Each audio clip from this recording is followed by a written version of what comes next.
Ico gikorane Connect Africa catunganijwe n'ishirahamwe Women Foundation Ministries rirongowe n'umukenyezi yamuka mu gihugu c'u Rwanda Apotre Mignone Kabera.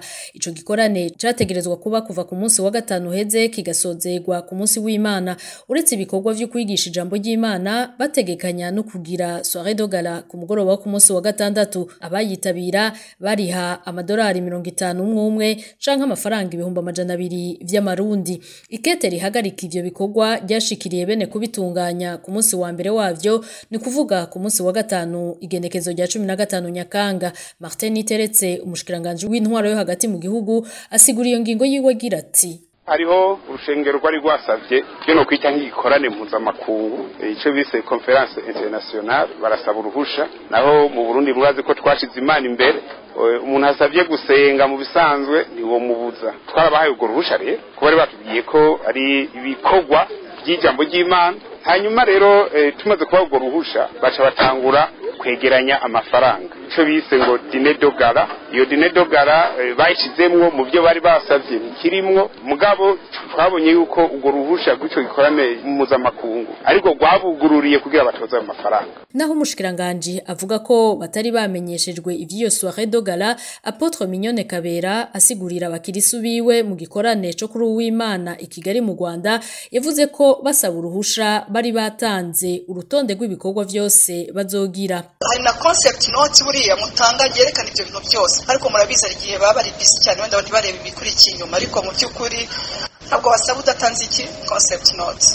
So muri concept note nta kintu na kimwe kitagaragara. Martin Niteretse yagiriza abatunganije ivyo bikorwa ko bashatse gukoresha urwenge kugira bayore utudorari duke tukiri mu gihugu. Tukabonamwo rero urwenge bakoze, bashaka kwisunga uruhusha twabahaye, mugo bakeneye kudutwara na dukenya dusigaranye utudorari cyangwa n'amarundi dufise bayegeranye bace bayavundisha. Yaba bari abantu bari bameze neza bari kutubwira uwo mugambi bari bafise nawo nyene, tukawurabira hamwe tukaraba kungene wokogwa. Mugabo ibyo gutoza amafaranga tugaruti ibirekuwe. Igikorwa ca mbere c'urushengero so gutoza amafaranga. Igikorwa ca mbere c'amashengero nico kwegeranya imitima y'abayoboke bayo mashengero. Women Foundation Ministries ku ruhande rwayo ivuga ko itagishijwe inama ngo bari biteguriye guhagarika ico gikorwa kitanejereje indongozi z'u Burundi. Ntabwo Connect twebwe ministry twishurira abantu, umuntu ajyayo akishura harara, akishura icyarya, akabikora ko tugiye gura mu mahanga.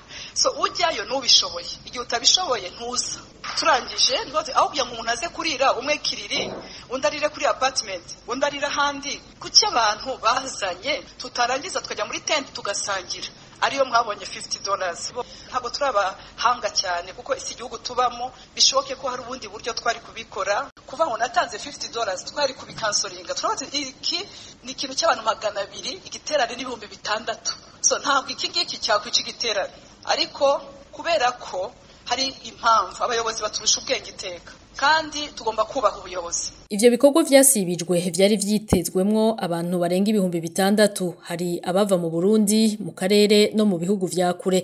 Uretse rero amatike y'indege yapfuye ubusa ku bari bavyitabiriye bavuye mu bindi bihugu, n'ibindi bikenewe vyose vyari vyamaze kurihwa. Ikibanza bari guhuriramwo n'ibikoresho vyose bari gukoresha, amahoteli barimwo, ibinyobwa n'ibifungurwa bari kwihereza muri ivyo bikorwa.